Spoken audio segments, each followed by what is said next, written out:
IKT-læring modul 9. Nå skal jeg lage en liten filmsnutt om hvordan man bruker iPad og GarageBand som musikkinstrument. Det er opplegg som kan brukes i forbindelse med musikkhistorie og symfoniorkester. Elevene skal da få en idé om hvordan strykeinstrumenter låter, og de skal trene på samspill. Mye av poenget er at elevene kan se videoen hjemme og trene på det tekniske, så de kommer forberedt til musikktimen når de skal drive samspill. Her er vi altså flipped classroom. Effekten av opplegget er at elevene blir motiverte og får muligheter som de ikke ville fått uten denne teknologien. Det å spille et symfoniorkester etter et kvarters trening, det er ganske heftig. Jeg velger nå å bruke iPhone og iMovie som redskap til filmingen og redigeringen. Det har jeg ikke testet før, og det er derfor jeg gjør det, og fordi redskapene er da veldig hendige. Nå da til selve instruksjonen. Hei elever, nå skal vi se hvordan vi bruker GarageBand til samspill. Vi går altså inn på iPaden, som dere har med hjem, dere skal øve på dette her hjemme. Trykker på GarageBand, trykker på plussen opp i hjørnet, opprett ny sang. Da får vi mange forskjellige muligheter, men vi skal velge Smart Strings. Det er fordi at vi har jobbet med symfoniorkestret, og strengeinstrumentene er noe av det aller viktigste i symfoniorkestret. Her ser dere strengeinstrumentene.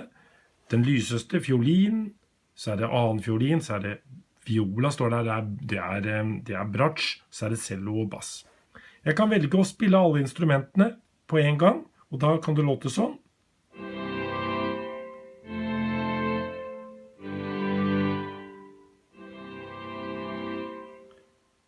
Eller jeg kan velge å ta bort noen instrumenter og spille ett og ett instrument. Det kan vi gjøre i samspill senere. Jeg tar bort bassen, du ser den blir lysegrå, celloen, violaen, sånn.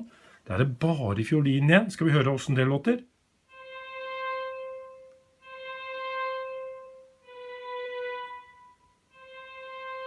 Det var ganske lyst. Skal vi ta bort fiolinen? Oi, skal vi ta bort den? Får jeg den vekk? Nei, jeg må ha ett instrument.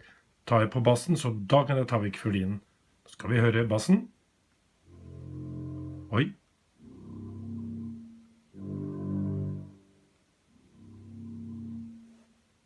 Det var mørkt. Da tar jeg og klikker fram instrumentene igjen for å få de, da ser jeg det ble farge på dem. Da virker alle på en gang, tror jeg. Ja, nå ser dere at nå er scenen markert, for jeg har valgt C-dur her sånn.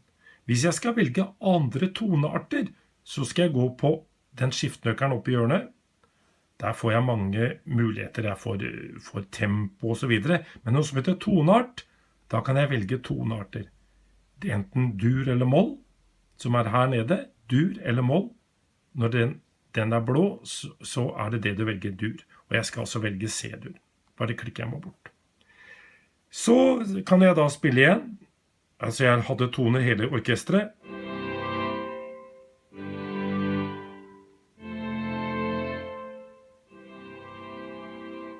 Men jeg kan også velge å spille kortere toner, sånn som dette her.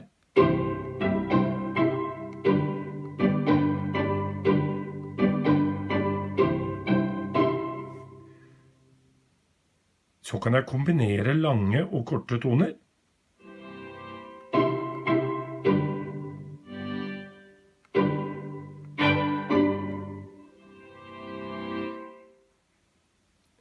Det jeg vil dere skal gjøre er å trene på dette hjemme.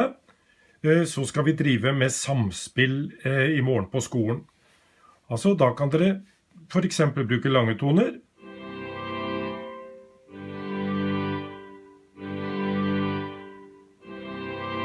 Eller kortere som jeg viste.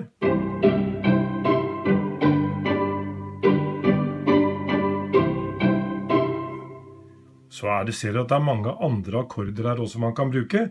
Jeg kan bruke for å gjøre det mer spennende, skal vi se.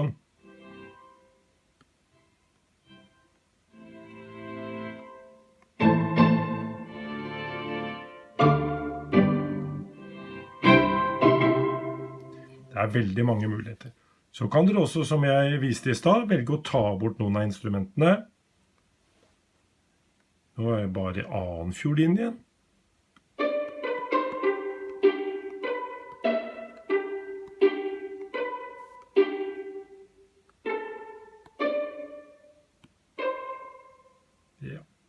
så det også bare å leke seg og prøve alle de forskjellige mulighetene som finnes i programmet. Så skal vi sette det sammen i morgen. Takk for meg da. Ha det så lenge. Mens jeg holdt på, så gjorde jeg en klassisk feil. Jeg filmet så jeg fikk hele filmsnutten på huet. Men da gikk jeg inn og fant en liten app som heter Rotate Video, og så var ting i orden igjen. Dette har vært morsomt og lærerikt. Hei, hei!